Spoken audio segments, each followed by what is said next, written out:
Thanks for joining us for the next installment of Not Just for NIMBYs, which is our ongoing conversation with people in the wind industry who are on the front lines of building acceptance in local communities for wind farms.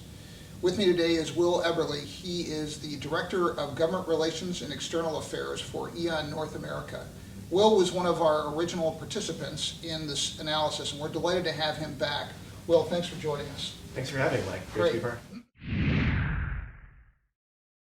One of the things that we heard reading between the lines of most companies' answers was that the messiness and the chaos that comes with social media was really a deterrent. Do you think that that's a factor in why companies have been slow to adopt these tools on a proactive basis? One of the hardest things to do as an industry or for anyone, organization or otherwise, is to be self-critical. And so I think where we do have these opportunities to take a real hard look in the mirror and say, look, this is a place where we're currently getting beaten and we need to do better, is good. Rural news media outlets have really been hard hit by the collapse of traditional media over the last 10 years or so. Do you see the same role of Facebook in these rural communities? Yeah, I think that's absolutely true. I mean, I think, the sort of traditional conception of these rural communities as being sort of detached and non-digitized is just not the case anymore. And I think if you look, it probably hasn't been the case for a long time. I mean, if you look at modern farming operations, they are massively digitally integrated, and almost everything is run through GPS. I mean, they have computers that can crunch a whole lot of data to make sure that they're getting the most out of their farm. And so these are communities that are primed for and actively working in the digital space. And so I think that's absolutely correct. And if you think about how you would replace something like those journalistic outlets, something like Facebook, which is functionally a free platform that allows you to share as much news as you want while eliminating geographic constraints, I mean, it fits the bill perfectly.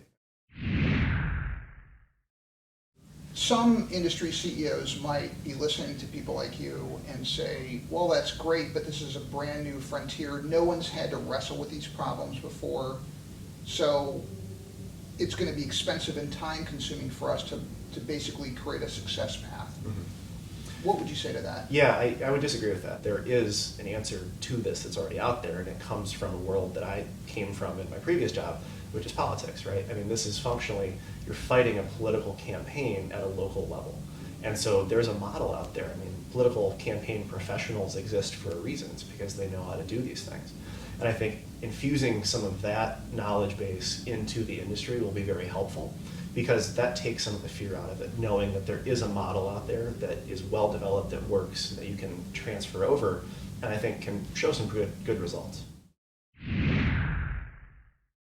What role do you think digital tools should play in the future for wind companies that are looking to build acceptance for wind farms?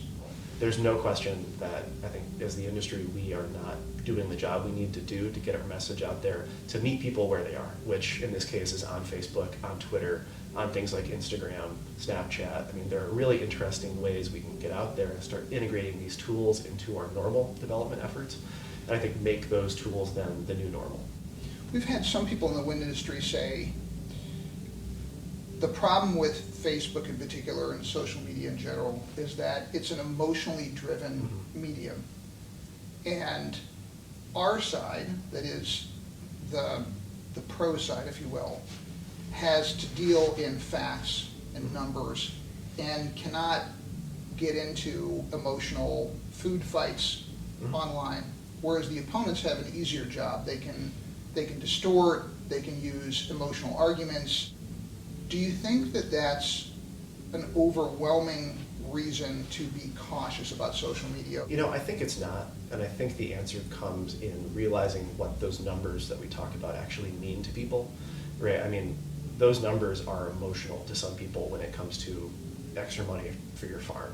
And so we can pull ourselves, I think, out of where the opponents are trying to take us, which I think is down in that sort of nasty food fighty area, but do it in a way that also has the same emotional appeal. And it's just making that flip from focusing on the sort of cold numbers to really telling the big story of what the individual project, but also the whole industry means. So combining narrative with our fact sense.